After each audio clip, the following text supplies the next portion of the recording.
Saya rasa itu jika koperasi ini baru terlahir di tahun ini di AHU-nya, Kemenkumhamnya, kalau saya ditanya koperasi berdiri kapan? Kantornya di mana? Saya tetap pede menyampaikannya. Koperasi kami berdiri itu bulan Februari 2020. Sekarang kan koperasi didirikan notaris itu nomornya itu AHU, nomor seri sekian, karena kita Kemenkumham, jadi sudah tidak lagi ya Kementerian Koperasi dan UKM. Walaupun kita memang masih di bawahnya kementerian yang mengesahkan, badan hukumnya sekarang Kemenkumham. Nah, koperasi kami masih baru, tetapi di dalam anggaran dasar koperasi kami bisa bekerja sama dengan koperasi-koperasi lain dan siapa saja yang mau bersama-sama membangun koperasi ini dengan benar, karena namanya saja karya putra bangsa.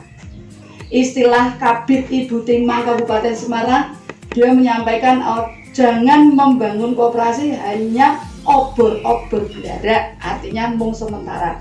Namun koperasi kami walaupun masih baru, di saat pandemi kami bisa ngomset kemana-mana. Itu kenapa? Karena koperasi kami belajar dengan koperasi di Belanda.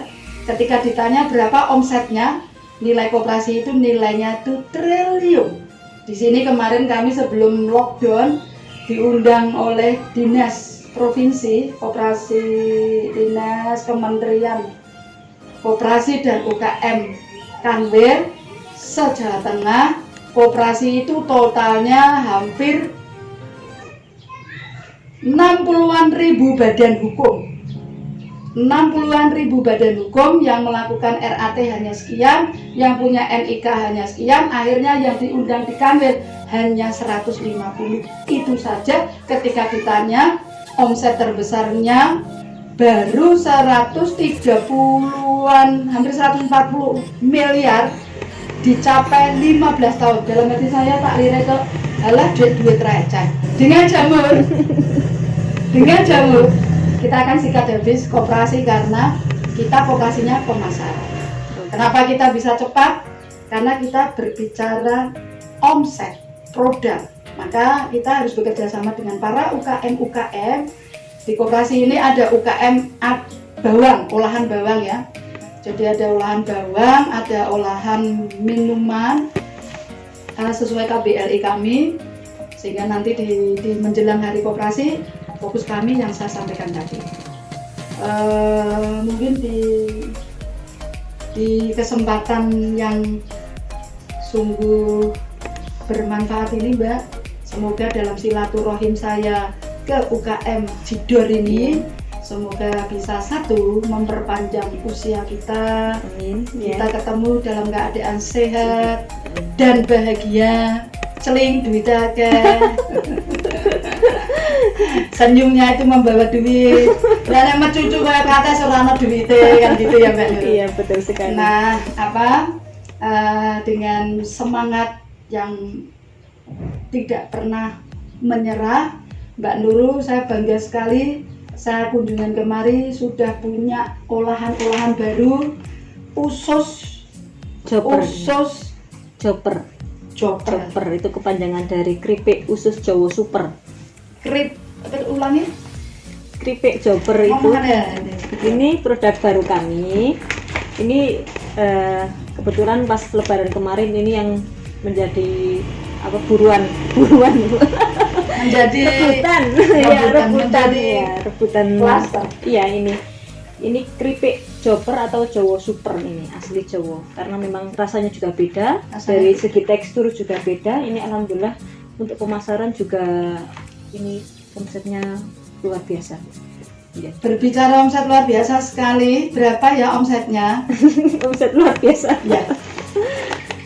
Kalau pas Lebaran kemarin itu saya padahal ini di musim pandemi ya Bu ya. Kemarin saya habis sekitar kurang lebih 600 kilo. 600 kilo luar biasa sekali. 600 kilo bahan baku apa udah matang? Udah matang, kalau bahan baku lebih banyak lagi. Makanya Kak Liri udah nggak mau ya.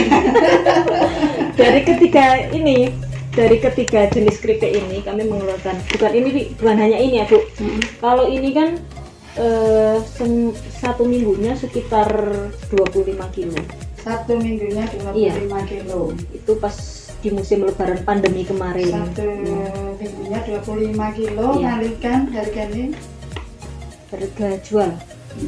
Harga jual matang itu kalau lebaran 80.000 per kilo. 80.000 per minggu ya? Iya. 80.000. Lumayan. Di rumah Mbak Nurul sangat luar biasa sekali, di rumah bersama suami. Jadi bukannya menjadi seorang karyawan, tapi menjadi bos atas dirinya sendiri, menjadi bos atas diri sendiri, menjadi bos bersama suami. Bukan berangkat pagi pulang petang penghasilan pas-pasan, enggak ya, tapi Mbak Nurul bisa menentukan berapa penghasilan Mbak Nurul tiap-tiap harinya. Dari tadi saya tangkep ini, dan pasti Mbak Nurul masih tidak puas sampai di sini ya Mbak. Kalau bisa terus Belum puas. Belum puas, benar. Kalau sudah puas, rumahnya masih seperti ini terus, nanti rumahnya akan berubah menjadi apa, itu dari impian-impian jenengan, dari target-target yang ingin dicapai. Saya cukup bangga Mbak, karena di saat pandemi jenengan dengan suami ini bersama-sama mencipta lapangan pekerjaan, karena Mbak Nurul punya karyawan kan? Iya. Nah, berarti 5 di sini. Alhamdulillah punya iso bayar menggaji 5 karyawan. Luar biasa di saat pandemi kan begitu ya. Iya. Bisa membuka lapangan pekerjaan, hidupnya bermanfaat bagi banyak orang. Itu dulu misinya, sesuai misi Koperasi Karya Putra Bangsa. Hidup harus mendevelop. Kalau tidak mendevelop, hidupnya nggak kemana-mana. Berarti uangnya juga nggak datang dari mana-mana. Itu semoga Mbak, apa yang diawali dengan baik, pasti di tengah perjalanan juga akan baik. Selanjutnya kesananya juga akan semakin baik. Kalau ada kerikil-kerikil, biarlah kerikil itu kita ambil, kita singkirkan, tapi kita terus maju terus ya Mbak ya. Amin. Tetap semangat nih. Yel-yelnya Jidor apa ini? Kalau tadi di kopi ada yel-yel. Belum punya yel-yel Bu. Wah, berarti tetap semangat. Gitu. Tetap semangat Jidor Bu. Tetap semangat Jidor. Padahal Jidor itu artinya apa ya? Jidor itu artinya jelek sekali kalau ditembang. Jidor itu artinya halo weh gitu. Iya. Jidor itu artinya itu kalau orang bahasa kasar itu. Kalau bahasa kasar, kalau orang Semarang bilang halo weh, kalau di sini kalau orang Semarang bilang asem gitu. Itu asem. Makanya dari kata-kata yang itu tapi aneh, bisa aneh. kata aneh Udah diingat orang. Iya. Oke, Mbak, terima kasih. Tetap semangat dalam membangun bisnis yang jenengan bangun di saat pandemi. Jenengan tidak rebahan, jenengan terus berproduktif. Itu seperti apa yang ada di koperasi. Di saat pandemi, Mbak Nurul sebagai anggota koperasi yang militan berpartisipasi Mbak Nurul dalam memperkuat koperasi saat ini sangat dibutuhkan dan bisa menginspirasi bagi para anggota-anggotanya, terutama mungkin para karyawan atau buruh. Ketika gajinya itu kayaknya itu dapat gaji 10 juta, tapi pengeluarannya tuh juga 10 juta, berarti di situ kaya masih miskin. Betul?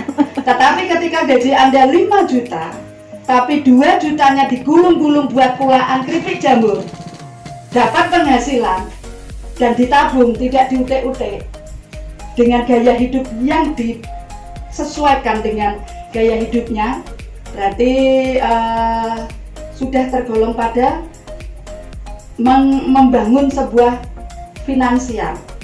Nah, lewat koperasi ini memang koperasi yang masih baru, tetapi kami sudah punya pengalaman dulu dalam menjadi entrepreneur.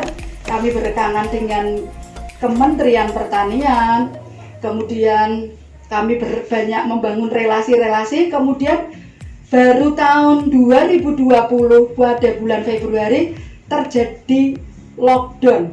Itu kalau koperasi di lainnya pasti wah nggak bisa, susah nyari uang. Tetapi karena semangat yang terus punya semangat seperti Mbak Nurul, ternyata di UKM Koperasi Karya Putra Bangsa dengan olahan jamur, Mbak Nurul tetap produktif, ya tetap produktif, dan itu akan bisa memperkuat koperasi karena Mbak Nurul juga merasa menjadi pemilik di koperasi. Nah, jika merasa betul-betul sebagai anggota, saat inilah waktu yang pas anggota untuk menunjukkan dirinya sebagai pemilik yang selama ini lebih banyak hanya sebagai pengguna saja. Jadi pengguna saja itu biasanya kalau buruh pabrik di Kopkar itu ada namanya koperasi karyawan itu, dia nggak mau udah dipotong gajinya blek gitu. Tapi dia nggak tahu koperasinya itu sudah 15 tahun melakukan apa saja, di pendidikannya juga tidak ada, tapi koperasi ini koperasi yang banyak edukasi. Nah, tahun 1998 terjadilah Krismon. Saat ini juga terjadi Krismon, tapi perbedaannya tahun 1998 tidak ada wabah. Tahun ini ada wabah. Tapi mau ada wabah, mau ada apa saja, siapa yang bisa menentukan masa depan kita adalah diri kita sendiri. Nah, dari diri kita sendiri kemudian membangun relasi dengan siapa saja yang memang tepat dalam lingkungannya. Pastilah kan ketularan. Kalau mau jago basket ya mainnya sama yang jago basket. Kalau mau main jago basket kok kumpulnya sama tukang mabuk-mabuk yang nggak bisa jago basket. Iya, kalau mau jago crispy ya mainnya sama Mbak Nurul supaya bisa jadi jago crispy kan gitu. Mau jadi jago backlog juga mainnya sama Mbak Nurul.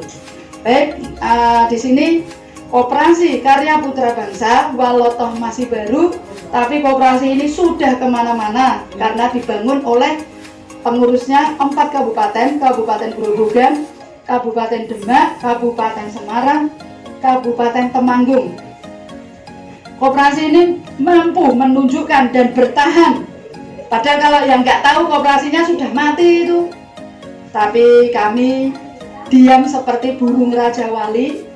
Kami mengatur strategi masing-masing, kami tetap fokus, kami tetap produktif, sehingga koperasi ini menjadi koperasi yang kuat. Upload dulu, tetap semangat dengan Koperasi Karya Putra Bangsa. Tanpa kebersamaan kita semua, koperasi ini tidak akan kemana-mana. Karena saya ini jembatan, tapi bukan untuk diinjek-injek, gitu ya. Jembatan yang yuk bersama kita satu tujuan, satu misi, satu visi. Itu ya Mbak Nurul. Betul sekali ya.